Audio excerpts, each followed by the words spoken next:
Alcantara basag na basag matapos mabulabog na may nagko-coach sa kanya na congressman para idawit si Senator Joel Villanueva. Senator Bato de la Rosa handang magbitaw sa pwesto bilang senador kung mapatunayan na mga lapdog ni Romualdez at Saldico na sangkot nga si Senator Joel Villanueva sa mga flood control projects anomaly. Pero bago ang lahat, kung hindi pa kayo nakapag-subscribe sa channel na ito, please do subscribe para mas maging updated pa kayo sa mga susunod kong mga videos. Matapos nga ang pag-amin ni Henry Alcantara at ilinawit ang ilang mga senador, kasama si Senator Joel Villanueva sa mga anomalya sa flood control projects, tila planado na umano ng mga congressman na idawit si Villanueva upang pagtakpan ang kanilang mga kasakiman. Ayon kay Bato na isang malaking kasinungalingan na dawit si Villanueva sa naturang flood control projects anomaly dahil simula pa man noong 2023, kine-questionan nito ang ginagastos na 1 billion kada araw para sa flood control at ang pagpili ng mga kontratista na walang accountability. Kung sabihin nyo involved si Senator Villanueva sa flood control, right here, right now, mag-resign ako sa pagkasenador.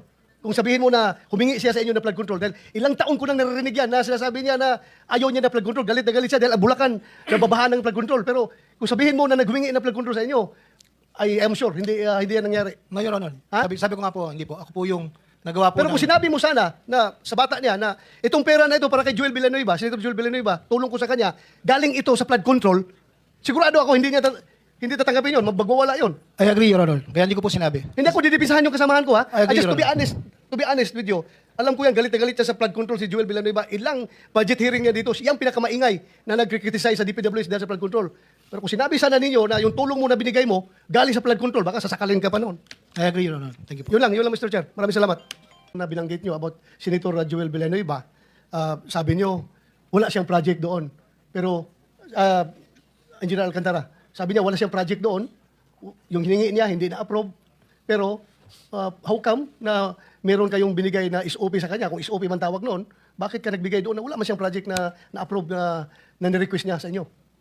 Your Honor, nung po sa affidavit ko, alam po namin, 1.5 billion po yung gusto niyang request na allocation po sa mga multipurpose building, roads, and other structure po.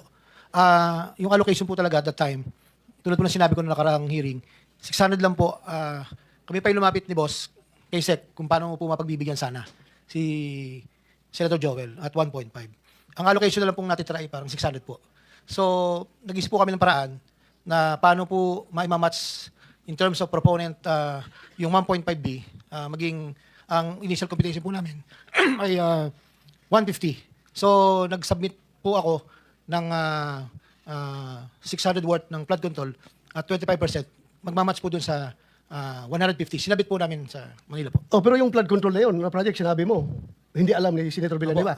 Galit po kasi siya doon. Galit siya sa flood control, di ba? Yes po. Ilang taon na yan, sige, sigaw-sigaw dito sa hearing na ayaw niya flood control. Pero bakit ka naglagay ng project doon na i-dedicate mo sa kanya? Wala kang paalam sa kanya. Bakit Sir, kayo naggumawa ng gano'n? Opo. Kasi nga po, nung time na yon, nag-iisip po kami ng paraan para ma-accommodate yung 1.5B na request na multipurpose building. So nag-usap po kami, nireport ko po kay So, yung nga, in short, discarte na ninyo yon Yes ni po. Yusek Bernardo. Na Yes po. mag-flood control kayo para sa kanya without his knowledge. Para makapagbigay kayo sa kanya. Yes po. So, Your yung binigay nyo na pera, hiningi ba niya yon sa inyo? Hindi po, Your Honor. Hindi niya hiningi ang pera na dineliver mo. Ako po ang gumawa ng paraan para masatisfy lang po yung request na 1.5B. So, makonsider mo ba yung pera na yon na SOP yon? Ang sabi ko po, Para kay Senator Villanueva? ang sabi ko po doon sa tao niya, pag sabi mo kay boss, ito'y tulong. Tulong? Ito po ang sinasabi ko po. Voluntaryo mong tulong. Opo, pero hindi niyo po alam doon ko po kinuha doon sa... Hindi niya alam na galing sa flood control project yon. Yes po, Your Honor. So, we have to be clear with that. Dahil, Yes po. yun lang. Yes, Mr. Chair, may Yusek po. Bernardo. Hindi ko po maalala yung binabanggit niya na naririnig ko lang po nagkakaproblema kay Senator Joel Villanueva doon sa Bicam po kasi minsan nakakausap lang namin siya at parang humingi po kami ng tulong sa kanya pagka po sa Bicam po kasi sa budget hearing po kasi ay medyo talagang si Senator Joel so kami po nagsabi ko sa kanya kung paano makatutulungan si Senator Joel. So hindi ko po maalala kung paano pong na sinasabi niya na nagbigay ng 600 million na pondo kasi yung pong pondo na yun, parang siya naman po ang nag-implement. Siya rin po ang kausap ni, kung kausap po niya si Senator Joel, hindi ko na po masundan yun, Mr. Chair. Nabangitan po niya yung problemang ganon, pero hindi po ako aware na gaano dun sa sinasabi niyang flood control. Hindi po Kaya nga, gusto ko sabihin sa inyo, kung sabihin nyo involved si Senator Villanueva sa flood control, right here, right now, mag-resign ako sa pagkasenador.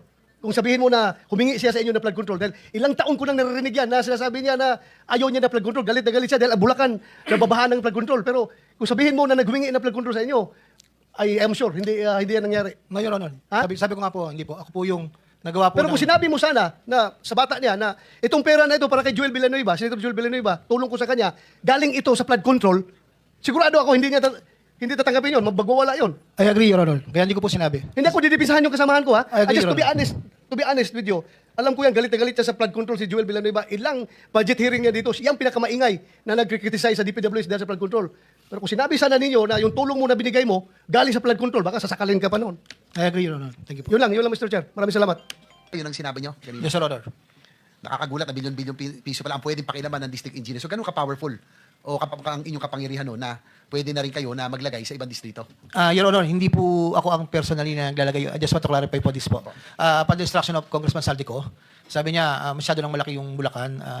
Pwede ka man tumulong na makapagbigay din sa mga ibang district. Sige po ako, subukan ko muna pong kumausap. So, hindi po politiko ang kausap po rito. It's the district engineer ko. Gusto niyo ba, meron ganito, meron ganito. Kung sino ang interesado, papasa po ng listing sa akin, Your Honor. So, si Congressman Saldico ang nagsabi na maghanap ka ng pwedeng kargahan. Po, kung meron daw pong gusto, Your Honor. So, paano kayo nakapagbalagay sa mga projects? Halimbawa, nabanggit nyo yung ilan sa kabilang distrito ng Bulacan. Medyo malaki rin kasi ibang nakagugulat lang ako sa Paglobo, no? From DEP hanggang GAA, no? Pakiulit nga ulit kung sa kayo nakapaglagay. Tarlac first, Tarlac second, Pampanga third, and Bulacan second po. Ang tanda ko po ay parang una po 200 saka 300 po. Yun lang po. So, ikaw ba nagrekomenda sa apat na district engineering office na yan maglagay ng pondo si Congressman Saldico o sila na mismo naglagay? Nirecommend mo na doon ilagay? Ako po ang nagsubmit kay Congressman Saldico. Galing po sa DE. Kinausap po yung mga DE, sino ang gusto at kaya. So kung gusto nyo, ito yung regulasyon. So nagpasa po sila sa akin. Pag nagpasa po ng listing, pinapasa ko po kay Congressman Saldico. Nabanggit nyo rin ng huling hearing na hindi ito alam nung mga kongresista, nung mga distrito na nabanggit nyo, tama ba? Yes po, Your Honor. So, Kasi, sorry po, sir. Sige po. Tuloy nyo. DE lang po yung kinausap ko, Your Honor. Hindi alam ng mga kongresista. sa Yes mga po, Your distrito. Honor. Opo. So pag ganito yung scheme, kanina yung binabanggit ni Senator Erwin Tulfo, yung parking, no? Parking scheme. Pag ganito, ibig sabihin, ito ba yung sagasa na hindi alam, pero nilalagyan ng pondo? Posible po, pero posible din po si DE kung nakipag-usap po sila sa... Kasi dalawa yung Mr. Chair, dalawa yung scheme dito no? Yung isa na alam ng kongresista, may parking, gaya ng binabanggit ni Senator Tulfo kanina, pero meron din na talagang yung binanggit nyo na hindi alam ng kongresista, pero talagang ilalagay, siyempre, para magkaproyekto lamang. Tama ba? Posible po, Your Honor. So ganun ang inaano ko dito, siyempre ganun ka makapangyarihan din ang district Sir engineer JD, I office. think yung Sagasa is walang budget yun eh. Babrasuhin nung ibig sabihin, hindi niya ka-level yun. Mas mataas sa congressman yun. Ibig sabihin, Sagasa po eh. Di ba kanina si explanation ni Bryce Hernandez dati, pag Sagasa, walang komisyon. Pero pag parking, meron. Pero ito kasi talagang hindi alam ng kongresista no? So Opo, sa ganito, meron silang may parking fee o wala na? Tingin ko po yung district engineer po ang makakasagot po doon sa pinagdala namin. Sa kanila. Kung may usapan po sila ng politiko o hindi. Bryce, can you confirm? Linawin ko lang po, yung Sagasa po, ibig sabihin, hindi po pinagpaalam sa congressman na ibababa tong pondo na to. Pero meron din pong commitment to. So binibigay yon Bryce sa mga DE na lang. Hindi alam ng congressman doon kasi walang commitment eh. Tama ba? Hindi po, may commitment po. Iniipon din po ni boss yun. Hindi, ang sinasabi sa ibang district. Hindi mo inintindi. Sandali. Ang pinag-uusapan natin dito, yung ibang district po, Your Honor, di po ba? Yung ibang district, yung pong binigay sa ibang distrito. So baka hindi alam niya I'm sorry, Honor, galing po hindi ako niya ng alam. washroom. Pinakonfirm. Anyway, hindi naman sa inaano natin na gusto ko lang matanong din yung kapangyarihan ng isang district engineer. Nabanggit yun ng kamakailan. Yung pong mga proyekto, alam mo, si Senator Joel nag-request na mga school buildings at iba pa multipurpose yata para Yes sa po, Bulacan. opo, Tama opo, ho? opo. Pero sinabi nyo dahil ubos na ito'y pinalitan nyo na lamang ng flood control projects. Tama ho ba? Actually, hindi po ako ang nagpalit, Your Honor.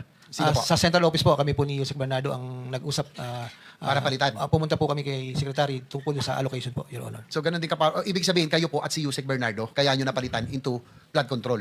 Yung pong mga request na school buildings. Actually, Your Honor, yung multipurpose building, ako po nagre-report lang po dahil sila po yung Undersecretary for Luzon kung any concerns po sa politiko na nasa kupang ko. Sa kanila ko po sinasabi, Your Honor. O kasi hindi naman sa inaano natin, no, pero naalala ko lang kasi si Senator Joel, consistent yan doon sa flooding at ayaw niya ng flood control, supposedly. Yes, sir. Kaya nagulat ako, ba't siya nagkaroon ng flood control? At kayo po ang nagsabi na, kayo po, kala ko kayo lang ang office, pero alam din po ni Yusek Bernardo na pinalitan Apo. into yung pong request for school buildings and multipurpose. Yun po ay napag-usapan po sa namin ni Yusek Robert sa ni Secretary Bonoan at that time. Kasi nga hindi na po kayang i-accommodate po yung 1.5 na request po, Your Honor.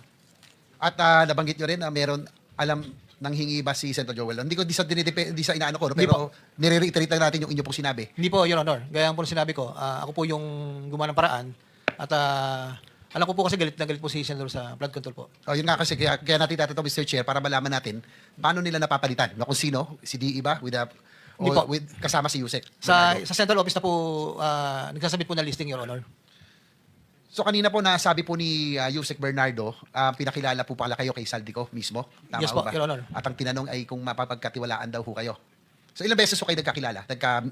Nagkaroon ng pagkakataon na magkasama? Ni Congressman Saldico po. Yes, sir. Yes. Congressman Saldico po, siguro po, pinakamarami na po yung 2 to 3 times a year kami 2 to 3 magkita. times a year. Pinakamarami na po yun.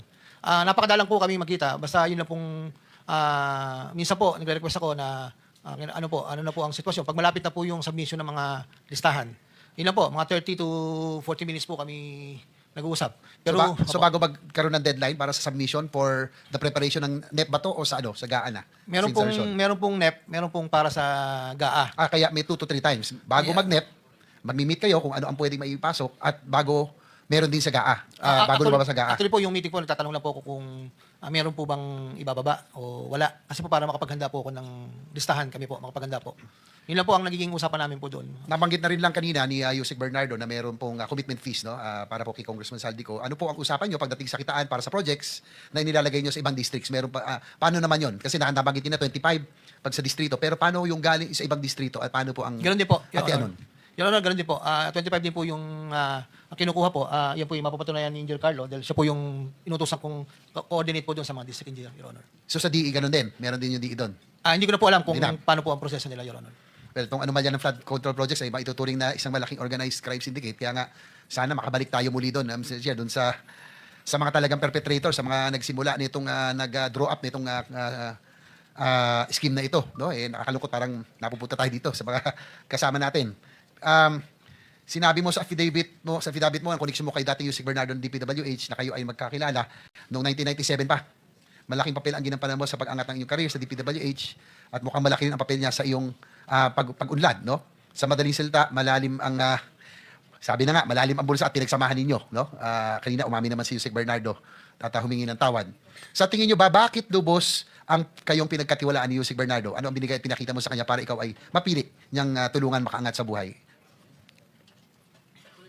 Actually po, Your Honor, 1997 pa po, magkasama na po kami. Hanggang tumas po siya ng posisyon. Kami po talaga yung mga sinasabi po sa distrito na bata-bata po nila, ganun. So, yun po yun. At siguro po, yung pagtitiwala po, hindi naman po talaga ako sumisira pagdating po sa pera, Your Honor. Siguro bago lang magtuloy kasi tapos na yung oras ko, no? Si Engineer Bryce, papakonfirm ko lang yung pagpalit ng proyekto na nabanggit kanina ng boss mo, no? Yung school building, ginawang flood control. Do you confirm na si boss mo lang yon o kasama ang central office si Yusek Bernardo? Si boss po nagutos na gawing flood control po yan. Tsaka may gusto lang din po ako linawin. Yun po kasing sa obligasyon na 25%. 25 tama po, 25% po ang kinukuha. Pero kinukuha po ni boss yun, 25% sa ABC, hindi po dun sa proponent. So kung kukumpitin niyo po yun, meron po 2% na napupunta kay boss dun. Mr. Chair, Senator JB, Yes, sige. pwede mo clarify lang Go ahead, please go ahead. kung sino yung boss na sasabi niya, Bernardo ba or Alcantara? Boss Henry Alcantara ko po. Alcantara. Thank you, Senator JB. Yung po, so ibig sabihin may 2% pang extra doon sa bukod sa 25% na sa proponent na sinasabi, yung commitment? Ibig sabihin po, yung 25% po, for example, kung 100 million po yung binaba, ang 25% po nun is 25 million. Pero kung i-compute mo po yung 25%, based po dun sa may appropriate budget cost, nasa 23 million lang po yun. So may extra 2 million po, kay Boss Henry po napupunta yun. Engineer Alcantara, Papatunayan po ni Engineer Carlo yan, Your Honor. Your do you Honor, confirm? Hindi po gano'n ang computation po noon. Kay Congressman Saldi po, nung tinanong ko po siya, 25% po talaga yung allocation. Tinatanong ko po kung saan po ibabase. Pero yung iba po, tulad nung kay Senator Joel, sa appropriation po, diretso po yun. That's why 150 po. Yung iba po, ABC, yun po, nagiging contingency funds po ng office po pagka may mga request. Opo, Your Honor. Pero hindi po sa akin yun. Nahirapan ako sa sa computation nila, parang iba yung accounting nila eh. Ha? Iba yung accounting. Debit, credit, kupit. Parang iba yung accounting ng Hila, Mr. Chair, mamaya na lang pag nandito na si Yusek Bernardo. Yes, Senator De La Rosa is next. Senator Bam, sorry. Okay lang. Thank you, Mr. Chairman. Nandito po ba yung representative ng DPWH? Pwede po bang umupo muna dito sa harap? Yes, there is a representative from the DPWH. Si Gerald Bisnar, actually. Yeah. Haba pong paupo si General Arthur, may mga tanong po ako tungkol sa CMPI. No? Diyan po iikot yung mga tanong ko, sir. Pero bago yon, gusto ko lang po tanungin si Engineer Henry. Last Blue Ribbon, tinanong ko po si Engineer Hernandez kung meron bang, may pinalampas ba kayo na proyekto na walang porsyentuhan. Sabi ho niya, lahat may porsyentuhan. Classroom, building, kalsada, tulay, flood control, lahat na. Do you confirm this, Engineer Henry? Yes, Your Honor. Lahat po ng project ay meron po ang office at meron po ang mga proponent po, Your Honor. Meron bang proponent na hindi tumatanggap? Your Honor, when it comes to congressional, hindi po kasi ako ang in charge po. Sila po yung kausap po ng contractor. Kaya I don't have the personal knowledge how much it will be. Ay, sorry. Yung flow of money kasi hindi magagaling sa'yo? O magagaling ba sa inyo? Parang galing naman sa inyo yung pera. Hindi po. Ang nanggagaling lang po sa amin yung mga special allocation po na binababa nila Yusek Bernardo Tinasaldi ko sa iba po. So yun lang po yung binibigyan nyo? Hindi kayo nagbibigay diretso sa mga politiko? Yung sa kanila pong allocable, hindi po kami, Your Honor. Okay. Kasi yung tanong ko, meron bang sitwasyon na merong, kunyari, senador o kongresista na hindi naman tumatanggap ng inyong porsyento? Sa iyong pagkakaalam, wala ho? Hindi ko po masabi. Kasi?